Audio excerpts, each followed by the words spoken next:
Hey guys, welcome to another video. So in this video, we are going to discuss about the Inside Delhi of the 14th September. So let's start this video.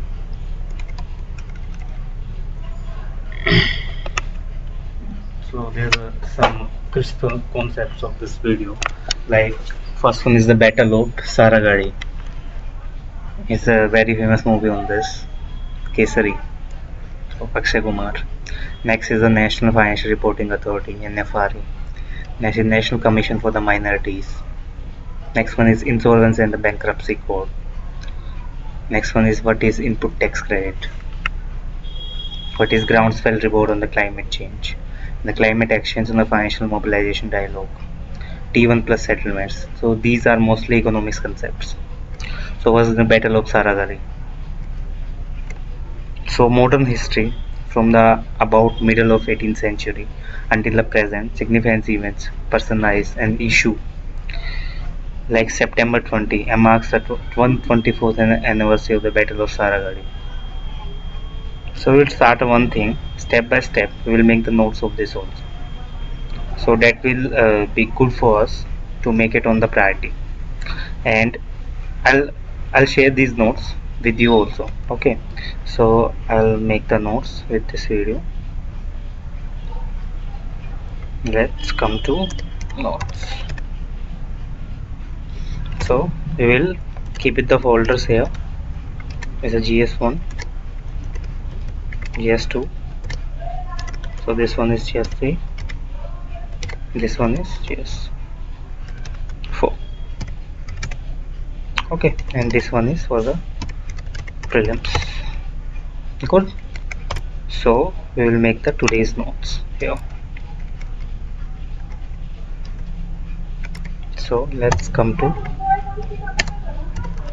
it's a notes GS1,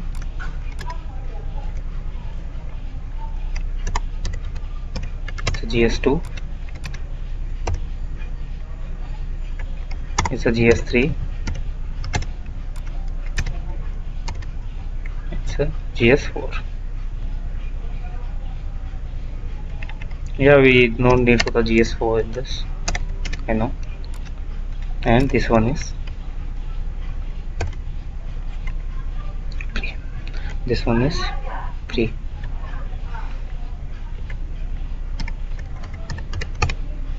Okay. So we will open these files simultaneously. Like when there's a need of every file, we'll copy the content in that file also. So this will helpful for the last time revision. I'll share all these notes with you guys, don't worry. So you don't need to make any type of notes. Okay. So we have the 4 files here. Let's start. So what is important in this? It's a modern history about the middle of the 18th century until the present, significant events and personalities. Like September 12 marks the 124th anniversary of the Battle of Saragarhi. So that is the 120th anniversary of the Battle of Saragarhi. So we'll copy this in which section? Like prelims. Okay, I'll share the notes with you, don't worry guys.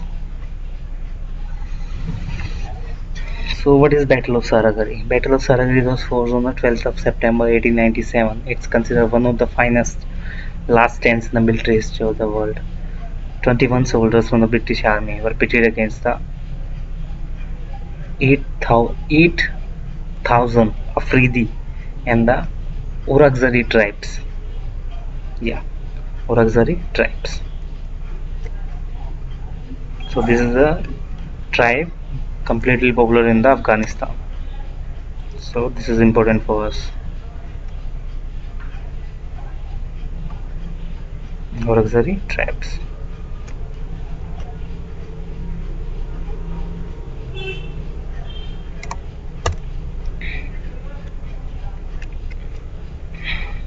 The heavily outnumbered and the soldiers of the 36th Sikh Paltan, led by the Haldar Isar Singh. It's a role played by the Akshay Kumar.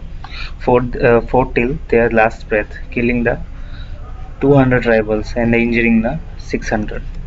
Importance of Saragarhi. Saragarhi was a communication tower between the Fort Lockhart and the Fort Gulistan.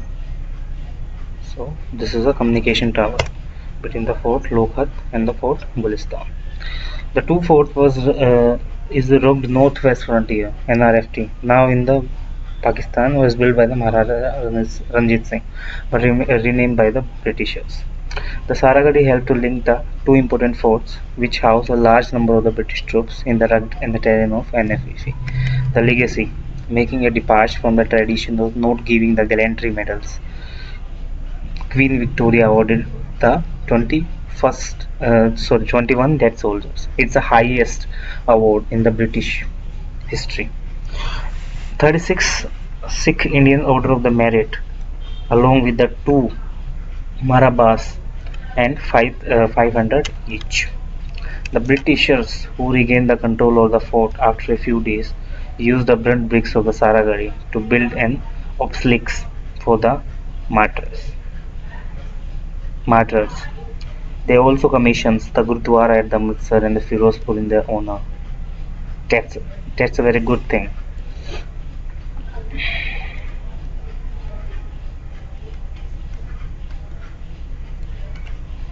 Next is the National Financial Reporting (NFRA).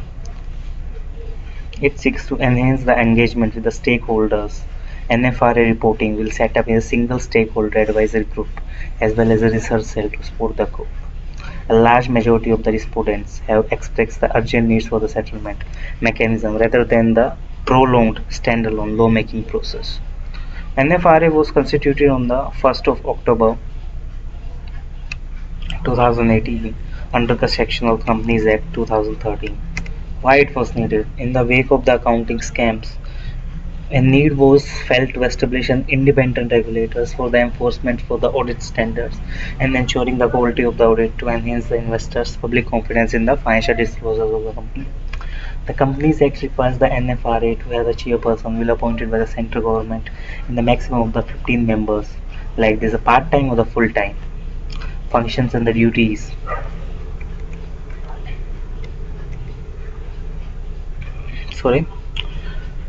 Functions and the duties. Recommend the accounting and auditing policies, standards to be adopted by the companies for the approval by the central government. Monitor and enforce the compliance with the accounting standards and auditing standards. Oversees the quality of service profession associated with ensuring the compliance. So monitor and ensure the compliance with standards. Compliance with standards is measure for the improvement. Perform the such other function duties as necessary. It can probe the listed companies and those unlisted companies having the paid up capital no less than 500 crores or the annual turnover no less than 1000 crores. Investigate the professional misconduct committed by the member of the ICAI. Is a chartered accountant. I'm also a chartered accountant for the prescribed class of the body, corporates and persons. So we can copy this for the key functions of the NFRA. We'll select this like for the notes for the GS3.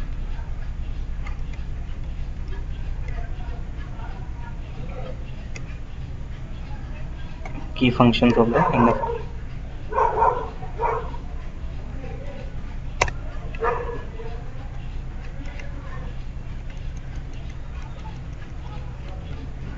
So we can copy these. This is very important.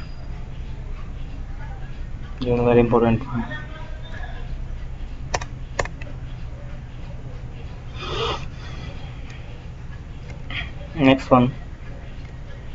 National Commission for the Minorities. Statutory regulatory in the various quasi-judicial bodies. Quasi-judicial body is a concept of the Indian polity. So former IPS officer Iqbal Singh Lalpura had chosen the chairman of the National Commission for the Minorities. National Commission for the Minorities was set up under the National Commission for the Minorities Act 1992. It monitored the working of the safeguards of the minorities provided in the constitutions.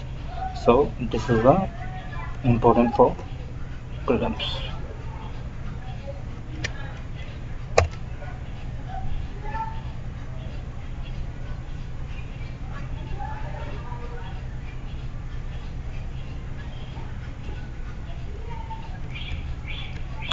Six religious communities: Muslim, Christian, Sikh, Buddhist, Parsis and Jains have notified in the Gazette of India as a minority committee by the Union government.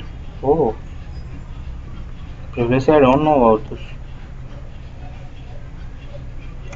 So, six religion communities,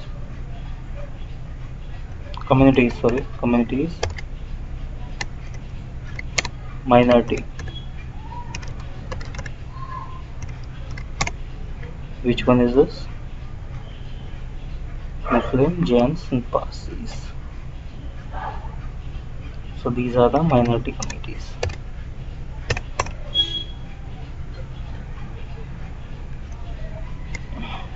Setting up the minorities commissions was advised in the Ministry of Home Affairs.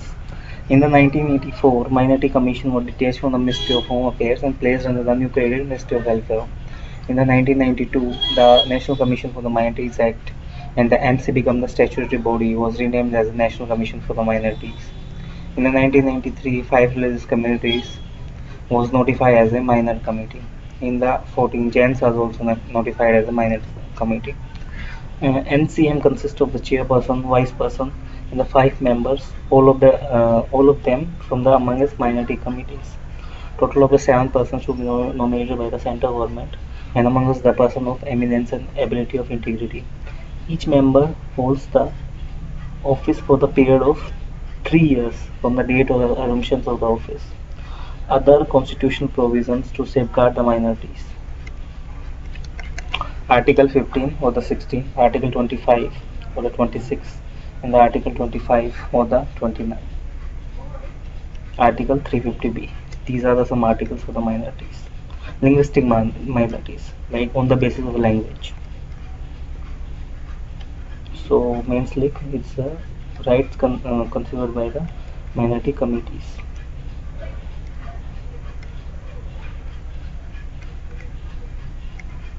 So these are the constitutions provision for the legal minorities.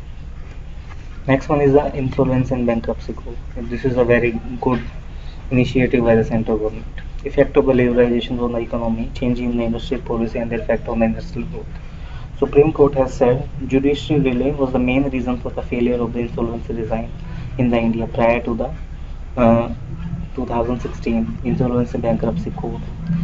It urged the company law tribunals to strictly adhere to the timelines under the new law and clear the pending resolution plans. What's the issue? IBC mandated a 330 days outer limit for the conclusion of corporate insolvency. 330 days. Yeah, it's a very good time. This is important for pre.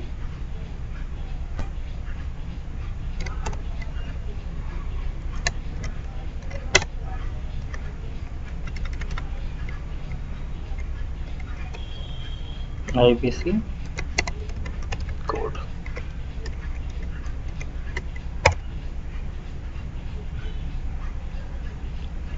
Parliamentary panel report published next month stated that more than 71 cases are pending before the tribunal for the 180 days. Reason for the delay: the National Company Law Appellate Tribunal taking the consideration time admitting the CIRP, multiplicity of the litigation and appeal to NCLT. Impacts of the such delay: long delay in approving the resolution plan affects the subsequent implementations of the plan. If the systematic improvement will have the undeniable impact on the commercial assessment. Degradation of the value of corporate debtor and make the insolvency process expensive. IBC enacted in 2016, replacing a host of law with the aim of streamline and speed up the resolution process of failed businesses. Code also consolidated the provisions of the current legislative framework to form a common form for the debtors and the creditors of all cases to resolve the insolvency. Code created the various institutions to facilitate the resolution of the insolvency. So these are some institutions.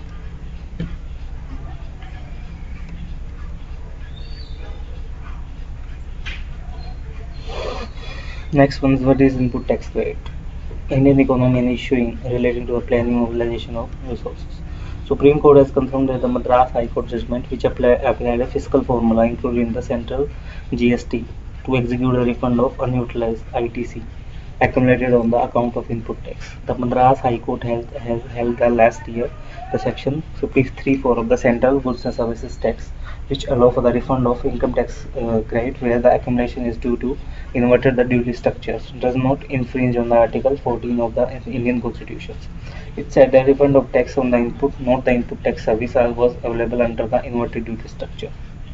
So what is input tax credit? It is a tax that a business pays on the purchases and that it can use to reduce its taxes liability when it makes the sales.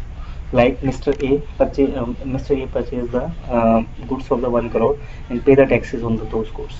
But when Mr. A will sell these goods, the tax will be credited in his account. Like the tax will be refunded because government can collect from the end consumer, no? So that's why. In the simple terms, input credit means at the time of paying the tax on output, you can reduce the tax you have already paid on the input, paid the balance amount. Exceptions: a business under the composition schemes cannot avail of the input tax credit. ITC cannot be claimed for the personal use of the goods that are exempted. Concerns over its misuse. This can be good for the prelims. For the mains, concerns over the misuse of ITC.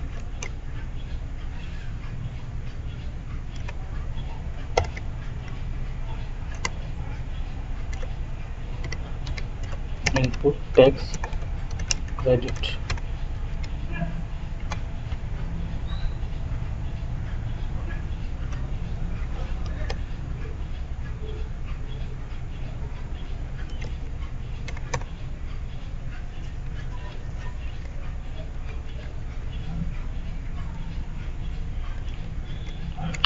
So what is ITC? ITC on the sale, like 30 rupees, and ITC on the purchase 15 rupees, expenses 5 rupees, and the machine 5 rupees.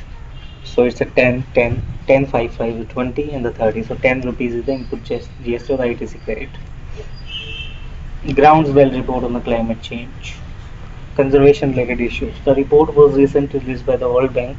It examined how the impacts of the slow onset climate change, such as water scarcity, decreasing the crop productivity, rising the sea level, could lead to the millions of what it described as the climate migrants by the 2050. Highlights and key findings of the report. The report considers the three different scenarios where the varying degree of climate actions and development. Most pessimistic scenario with a high level of emission and unequal development. The report forecasts up to 216 million people moving with their own countries across the 6 regions. Analyze. Those regions are Latin America, North Africa, Sub-Saharan Africa, Eastern Europe and Central Asia, East Africa and Pacific. In the most climate friendly scenario with a low level of the emissions and inclusion, suitable development, the world will still the 44 million.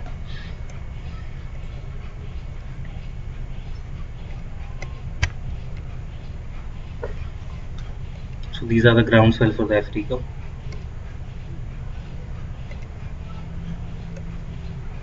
Next, effects for the previous climate action for the financial mobilization dialogue. One of the main tracks of the US-India agenda 2013 partnership, President Joe Biden and Prime Minister Narendra Modi announced the Leader Summit on the Climate, April 2021.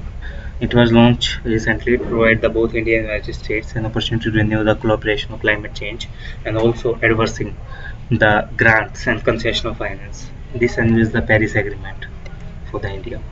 So this is important for trade.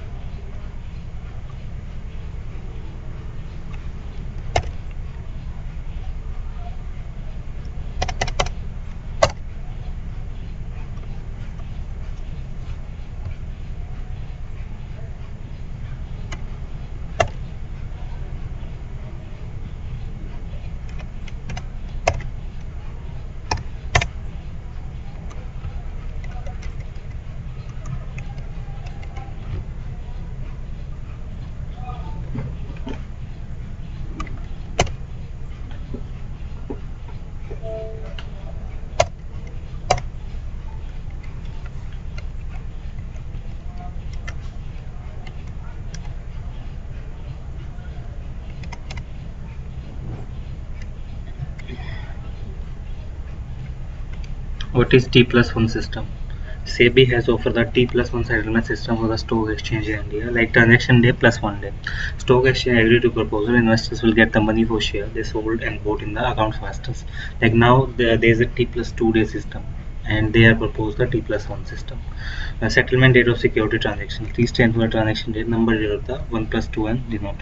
So usually stocks and mutual fund usually T+1 bond, and the money market instrument are T+2 and T+3. So this is something important for pre.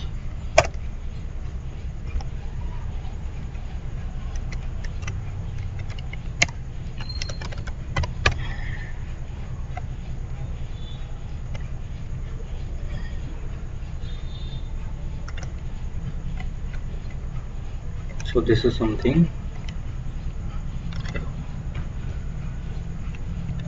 So this is done for the today's video. Let's come to the next video. Stay tuned and study hard.